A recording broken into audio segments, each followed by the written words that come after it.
Hello friends, welcome back to my channel Himanshu classes. दोस्तों, head teacher examination BPSC के द्वारा 18 दिसंबर को आयोजित होनी है और जैसा कि आपको मालूम भी होगा, ऐसा बीपीएससी के द्वारा कहा भी गया है कि 15 दिनों के अंदर इसका रिजल्ट भी पब्लिश्ड कर दिया जाएगा। क्योंकि अभी ये जो बीपीएससी का कैलेंडर है उसमें ये क्लियर नहीं है कि 15 दिन के बाद इसका जो रिज़ल्ट है वो क्लियर कर दिया जाएगा, लेकिन ये बातें सामने आई हैं और उसके आधार पर ये कहा जा सकता है कि 15 दिन के अंदर इसका रिज़ल्ट आपको दे दिया जाएगा। यानी कि जनवरी 2023 में नए हेड टीचर सामने आ जाएंगे। और दोस्तों, नए सेशन में हर प्राइमरी स्कूल को एक हेड टीचर प्रदान कर दिया जाएगा। दोस्तों, इन सभी बातों से पहले भी मैंने आपको अवगत कराया है, लेकिन आज इस वीडियो में आपके बीच में एक बार फिर से इन बातों को आपके बीच में रखने का कारण क्या है। इसके पीछे बहुत बड़ा कारण है और वो है कि जो लगातार इसके एग्जामिनेशन में डिले हुआ और जिस तरह से इसका सैलरी जो रखा गया है 30,500 रुपया बेसिक, उसके आधार पर बहुत से नियोजित शिक्षकों ने लगभग इसकी तैयारी छोड़ भी दी है। बहुत से ऐसे शिक्षक हैं, मैं सबकी बात नहीं कर रहा हूँ, लेकिन मैं आज आपके बीच में उन्हीं सब शिक्षकों को एक संदेश देने के लिए और बाकी शिक्षकों के लिए भी इसके फ़ायदे और नुकसान को आपके बीच में लेकर के उपस्थित हूँ कि एक हेड टीचर बनने के बाद आपको क्या फ़ायदा होने वाला है और क्या नुकसान होने वाला है। देखिए, जो मूल बातें हैं जिसको लेकर के शिक्षकों में इस तरह के भ्रम पैदा हुए हैं, उनको मैं पहले आपको एक एक करके बताता हूँ। तो दोस्तों, इसमें सबसे पहला प्रश्न यह है कि हेड टीचर की जो सैलरी है वो, चूँकि जैसा कि एक अनुमान लगाया जा रहा है कि नेक्स्ट ईयर में यानी अप्रैल 2023 में हर प्राइमरी स्कूल को एक हेड टीचर मिल जाएगा। तो जैसा कि आपको मालूम है कि इसका जो बेसिक है वो 30,500 रुपया रखा गया है। तो उस हिसाब से जब इनकी नियुक्ति होगी तो उस समय एक नियोजित शिक्षक की सैलरी और एक हेड टीचर की सैलरी में बहुत ज़्यादा अंतर नहीं रहेगा। ये शिक्षकों के मन में सवाल है। दूसरा यह है कि अगर कोई भी नियोजित शिक्षक हेड टीचर बनते हैं तो उन्हें कहीं भी पोस्टिंग कर दिया जाएगा। इन सब का जवाब मैं दूंगा आपको एक एक करके। पहले मैं आपके बीच में प्रश्न रख रहा हूँ। तीसरा जो है, वर्क प्रेशर ज़्यादा होगा। नंबर 4 है कि नियोजित शिक्षकों का भी भविष्य उज्जवल है और उसके साथ ही इस सब को अगर जोड़ दिया जाए तो नियोजित शिक्षकों के मन में ये जो सबको ऐड करके अगर कहा जाए तो उनके मन में ये भ्रम है कि एक हेड टीचर बनने के बाद फ़ायदा कम, नुकसान ज़्यादा है। तो चलिए इस पर एक एक करके हम लोग चर्चा करते हैं कि ये जितने भी मैंने आपके बीच में प्रश्न रखे जो नियोजित शिक्षकों के मन में आ रहे हैं, मेरे कुछ कमेंट बॉक्स में भी इस तरह के प्रश्न आए, उसी के आधार पर मैं इस वीडियो के साथ आपके बीच में उपस्थित हूँ। तो सबसे पहला जो प्रश्न है उसको क्लियर करते हैं, सैलरी को लेकर के। देखिए, सैलरी अगर एक हेड टीचर की देखी जाए तो 30,500 है और उसी के आधार पर दे अन्य भत्ते हैं। नियोजित शिक्षकों का जो हाईएस्ट अगर देखा जाए तो प्राइमरी और मिडिल स्कूल में जो हाईएस्ट जो सैलरी प्राप्त करते हैं उनका बेसिक लगभग ये 28,860 रुपये है और जनवरी में एक इंक्रीमेंट मिलेगा। तो उसके बाद अगर एक प्रधान शिक्षक और एक नियोजित शिक्षक के बीच जो बेसिक अंतर है वो लगभग 750 रुपया के बीच पहुंचेगा। ये अंतर होगा, उसी के आधार पर जो भी वृद्धि हो जाए तो लगभग 2,500 से 3,000 रुपये अगर देखा जाए तो मैक्सिमम ये फ़र्क हो सकता है एक नियोजित शिक्षक और एक हेड टीचर में। लेकिन दोस्तों, जो सबसे बड़ी बात है कि सैलरी जो आज भी देखिए, अगर जो मिडिल स्कूल में जो प्रधान अध्यापक हैं, जो हेडमास्टर हैं और एक उनके साथ जो स्नातक शिक्षक हैं, उनके बीच भी सैलरी का बहुत बड़ा अंतर नहीं है। इसलिए ये सैलरी को लेकर के कभी भी कोई ये सोचना कि उसका भी सैलरी लगभग यही है तो क्यों प्रधान शिक्षक बना जाए, बेहतर है कि मैं नियोजित शिक्षक हूँ। तो सबसे बड़ी बात मैं आपको बता दूँ, जब आप एक प्रधान शिक्षक बन जाते हैं तो आपको राज्यकर्मी का दर्जा मिल जाता है। और जैसे ही आपको राज्यकर्मी का दर्जा मिलता है दोस्तों, वैसे ही आपको सारी सुविधाएं जो एक राज्यकर्मी की होती है ऑटोमेटिक आपको मिलती है। नियोजित शिक्षकों को अभी राज्यकर्मी का दर्जा है नहीं, और पता नहीं नियोजित शिक्षकों को कितना और संघर्ष करना पड़ेगा इस राज्यकर्मी के दर्जे के लिए, इसका ये तो सभी भविष्य के गर्भ में है।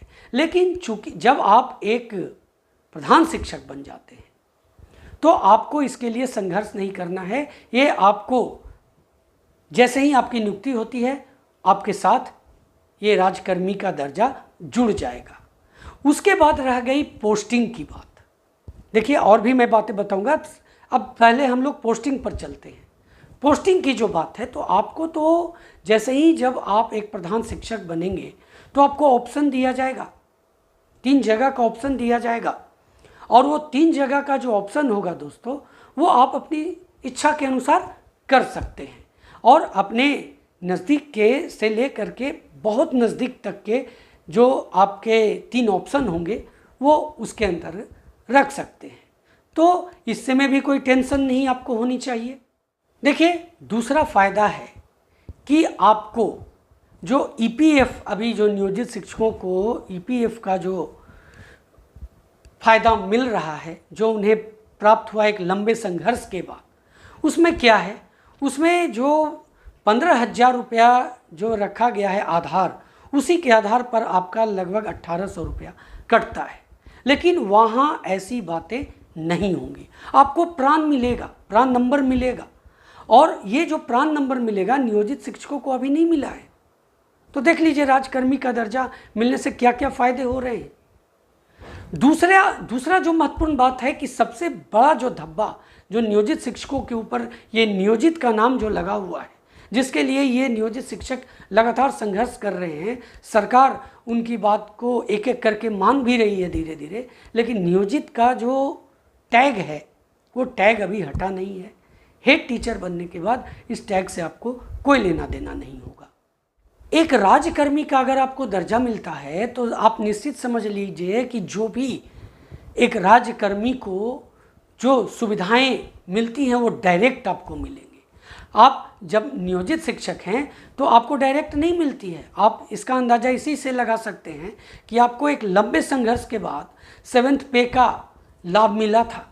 आपको याद होगा तो आप इस बात को समझ सकते हैं कि कितना संघर्ष करने के बाद आपको 7th पे का लाभ मिला था। और जब अगली जो वेतन आयोग आएगी और इसी तरह से, जैसे अगर मान लीजिए कि अभी जो नियोजित का तमगा लगा हुआ है, अभी राज्यकर्मी का दर्जा नहीं मिला है, तो उस आधार पर देखा जाए तो आपको अगले वेतन का जो लाभ होगा यानी 8th पे कमीशन जब आपके बीच में आएगी और उसका जो 8वीं वेतन का जो लाभ होगा उसको भी लेकर के आपको एक संघर्ष करना पड़ेगा।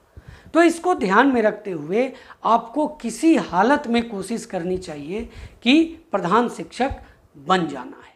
अगर ओवरऑल देखा जाए दोस्तों तो नियोजित शिक्षकों से ज़्यादा लाभ प्रधान शिक्षक को भविष्य में मिलेगा।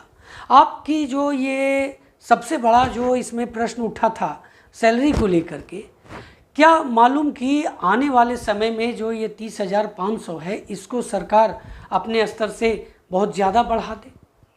और इस हिसाब से अगर आप एक नियोजित शिक्षक हैं तो आप वहाँ पर इसके लिए संघर्ष नहीं करेंगे कि प्रधान शिक्षक को ज़्यादा मिल गया और नियोजित शिक्षकों को कम, क्योंकि उसका तो संवर्ग ही अलग है। इसलिए ये सोचना कि दोनों में बहुत विशेष अंतर नहीं है, तो मैं आपको क्लियर कर दूं बहुत ज़्यादा अंतर है दोस्तों। अब देखिए नुकसान क्या क्या है। तो सबसे बड़ा जो नुकसान देखा जाए तो यही है कि अगर आपकी अभी पोस्टिंग होम ब्लॉक में, होम पंचायत में है, हो सकता है इसमें परिवर्तन।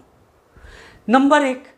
नंबर 2 जो है कि जो मिडिल स्कूल में है उनको प्राइमरी स्कूल में जाना पड़ेगा। और नंबर 3 दोस्तों वर्कलोड का बढ़ना। तो दोस्तों सबसे पहले नंबर 1 की बात करते हैं। देखिए, आपको 3 ऑप्शन दिए जाएंगे जब आप एक हेड टीचर बनेंगे, प्रधान शिक्षक बनेंगे, तो आपको 3 ऑप्शन पोस्टिंग के लिए दिए जाएंगे। आप उस ऑप्शन में आप अपने नज़दीक के 3 ऑप्शन रख सकते हैं, इसलिए इसमें बहुत ज़्यादा फर्क नहीं पड़ेगा। हाँ, ये जो है कि आप अगर होम पंचायत में हैं तो वो उसे छोड़ करके आपको अलग जाना पड़ सकता है, तो उससे आपको कोई विशेष नुकसान नहीं होगा। नंबर दो है कि जो मिडिल स्कूल वाले हैं वो प्राइमरी स्कूल में आ जाएंगे। हाँ, ये बातें बिल्कुल सही है कि जो मिडिल स्कूल वाले हैं अगर वो प्रधान शिक्षक बनते हैं तो वो प्राइमरी स्कूल के हेड टीचर कहलाएंगे। तो दोस्तों, कहीं का प्रधान होना तो बहुत फ़ख्र की बात है, चाहे वो मिडिल स्कूल हो या प्राइमरी स्कूल हो या हाई स्कूल हो। ठीक है, फ़र्क है दोनों तीनों में, लेकिन कहीं का आप प्रधान बनते हैं और एक शिक्षक के रूप में आप रहते हैं तो दोनों में बहुत फ़र्क होता है। सबसे बड़ा जो टैग लगेगा आपके ऊपर, आपकी जो सम्मान में वृद्धि होगी वो तो अतुलनीय है दोस्तों, उसमें कोई किसी से तुलना करना बेमानी होगी। और नंबर 3 जो है वर्कलोड को लेकर के, तो वर्कलोड तो कोई मैटर ही नहीं रखता है शिक्षकों के लिए। शिक्षक से ज़्यादा वर्क तो कोई भी कर्मचारी नहीं करता, इसलिए वर्कलोड तो हो सकता है। मैं अपने तरफ से ये पॉइंट जोड़ रहा हूँ क्योंकि शिक्षकों के मन में इस तरह का ख्याल आ ही नहीं सकता। तो दोस्तों, अगर ओवरऑल देखा जाए तो प्रधान शिक्षक सबसे बेस्ट अपॉर्चुनिटी है हर नियोजित शिक्षकों के लिए। कैरियर चेंजर के रूप में एक शिक्षक के लिए ये आ सकता है। तो दोस्तों, मेरी ये राय है कि आपको खूब मेहनत करके प्रधान शिक्षक बनना चाहिए और इसके लिए ज़ोर शोर से तैयारी करनी चाहिए। मैं देख रहा हूँ कि तैयारी में कमी आई है और ये वीडियो को लेकर के मैं जो आपके बीच में आया हूँ, एक बहुत बड़ा कारण ये भी है कि मैं देख रहा हूँ कि शिक्षकों के अंदर थोड़ा सा कमी आई है इसके तैयारी को लेकर के। तो मैं एक बार फिर आपके बीच में ये कहना चाहता हूँ कि समय बहुत ही कम है अब, और अब आपको तैयारी ज़्यादा करनी है, क्योंकि जो समय जैसे ही बढ़ता है तैयारी में जो अस्थिरता आती है उससे वो प्रभावित होती है। इसलिए ये प्रभावित ना हो, अब आप फिर रेगुलर लग जाइए रिवीजन के रूप में। और मैं अपने चैनल के द्वारा तो आपको लगातार तैयारी करवा भी रहा हूँ। जो मेरे चैनल पर नए हैं, जो अभी तक चैनल को सब्सक्राइब नहीं किए हैं, वो चैनल को सब्सक्राइब कर लें, ताकि दोस्तों अगले वीडियो तक जय हिंद।